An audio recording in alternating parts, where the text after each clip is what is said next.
सच्चिदानंद भगवान की जय। थोड़ा सा पहले रिकैप कर लें जो अभी तक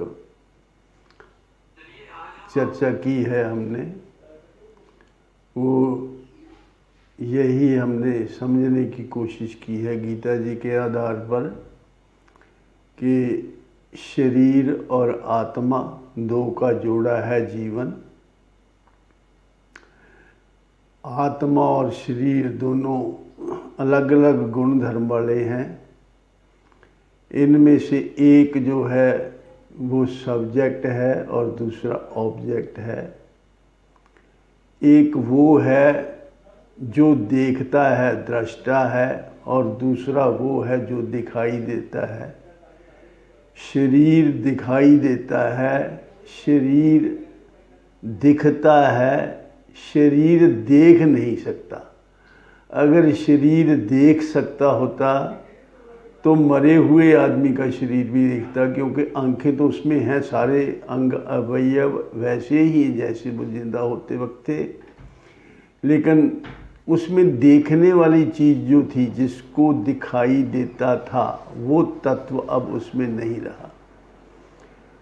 तो एक दिखाई देने वाला और एक देखने वाला। जो देखने वाला है वो किसी को दिखाई नहीं देता, यानी दिखने वाले को देखने वाला देख सकता है, लेकिन जो दिखने वाला है वो देखने वाले को नहीं देख सकता। दो कैटेगरीज हो गई, एक वो जो देखता है, एक वो जो दिखता है। मोटे तौर पर एक दृश्य है और दूसरा दृष्टा है, और दृश्य और दृष्टा दोनों अलग अलग हैं। लेकिन गलती क्या हुई कि दृष्टा ने अपने आप को दृश्य मान लिया। दृष्टा दृश्य न होत है सब ग्रंथन का सार। दृष्टा जो है वो दृश्य नहीं हो सकता। सभी ग्रंथ इस बात को मानते हैं। तो जब दृष्टा ने दृश्य को अपना आप मान लिया, तो जो दृश्य के गुण धर्म थे, दृश्य तो जड़ है, उसमें जानने की शक्ति नहीं है, और वो ना स्वयं को जानता है ना दूसरे को जानता है। तो जब दृष्टा ने अपने आप को दृश्य मान लिया, तो उसने वही गुण धर्म अपने ऊपर आरोपित कर लिए। वो भी जन्मने मरने वाला बन गया। उसको जो शरीर के गुण धर्म थे वो उसने अपने ऊपर आरोपित कर लिए। यही सारी समस्या है। इसी को कहते हैं मूल की भूल। क्योंकि शरीर जो है वो जड़ है, आत्मा जो है वो चेतन है। दृष्टा दृश्य न होता है, दृश्य न दृष्टा होए। दृष्टा ने जब आपको दृश्य रूप से जोए, यानी दृश्य रूप से अपने आप को जान लिया, दृश्य रूप से जोए, इसी से भैव कुचैनी माना निज को शैव शाक्त वैष्णव बाजैनी। कह गिरधर कबीराए सहे नाना विधि कष्टा, भ्रांति कूप के माही पड़ियो जिस दिन से दृष्टा। ये भ्रांति हो गई। एक छोटी सी कल्पित घटना या घटना मान लो। कुछ बंगेड़ी थे, हरिद्वार के किनारे पे भंग रगड़ रहे थे, और भंग पी ली उन्होंने। शाम का वक्त था। भंग पी करके वो सो गए।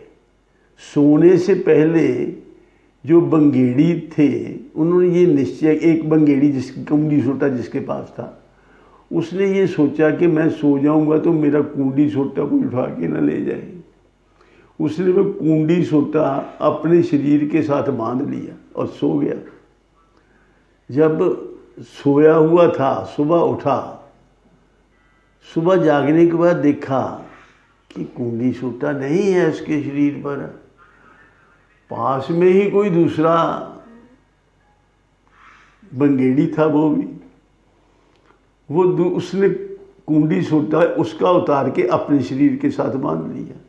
अब जो जिसने पहले कुंडी सूटा अपने शरीर पर बांधा था वो ये सोच रहा है, थोड़ा भंग का नशा है और भ्रांति इस बात की है उसको कि वो ये सोच रहा कि ये मैं हूं कि वो मैं हूं, क्योंकि मैं तो कुंडी सूटे वाला हूं, तो कुंडी सूटा तो उसके बंधा हुआ है, इसलिए वो मैं हूं, ये मैं नहीं हूं।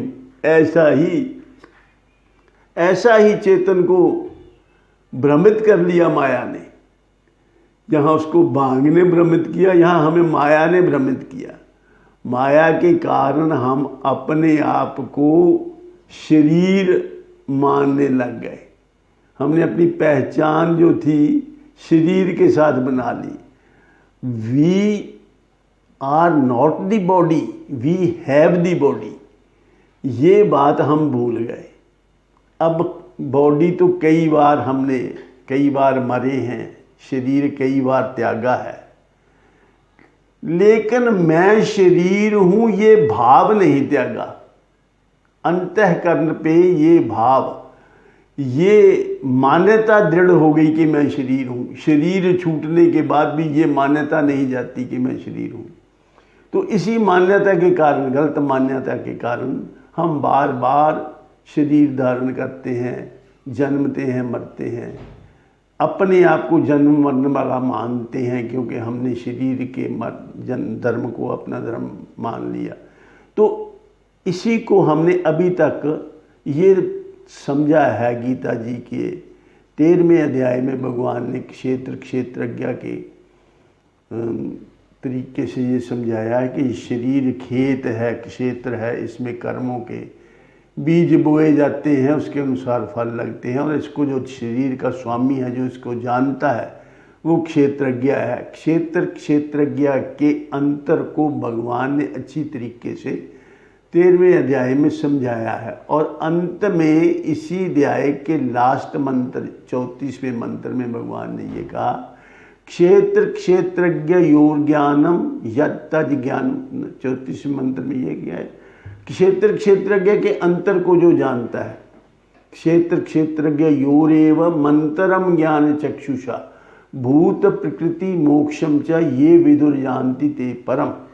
जो इस डिफरेंस को, क्षेत्र और क्षेत्रज्ञ को अलग अलग जान लेता है, ये जान लेता है कि मैं क्षेत्रज्ञ हूँ और शरीर क्षेत्र है, ऐसा जान करके जो शरीर को छोड़ता है वो दोबारा फिर शरीर धारण नहीं करता, उसकी मुक्ति हो जाती है।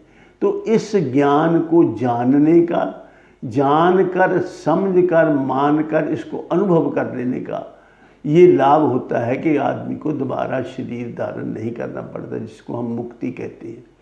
वो मुक्ति प्राप्त करने का यही तरीका है कि क्षेत्र और क्षेत्रज्ञ को अलग अलग जानकर, अपने आप को क्षेत्रज्ञ मानकर, और ये मान कर के और ये अनुभव में आ जाए कि मैं क्षेत्रज्ञ हूँ, ऐसा उसको महसूस होने लगे कि क्षेत्र शरीर है और क्षेत्रज्ञ मैं हूँ, और शरीर मुझे मिला हुआ है कुछ समय से कुछ समय तक, और जो मिला हुआ होता है, जो मेरा होता है, वो मैं नहीं हो सकता।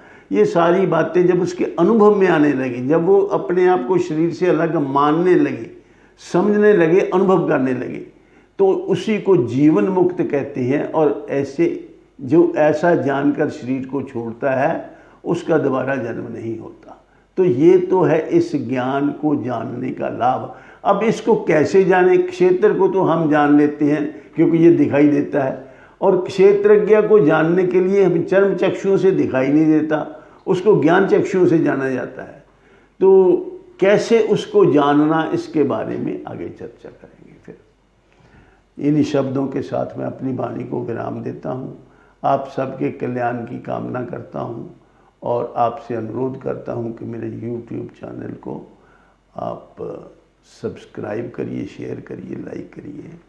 ये सर्वे भवन्तु सुखिनः, सर्वे सन्तु निरामया, सर्वे भद्राणि पश्यन्तु माँ कश्चित दुख वाग्वेद। हे भगवान सबका भला करो, सबका कल्याण करो। ओम शांति शांति शांति ही।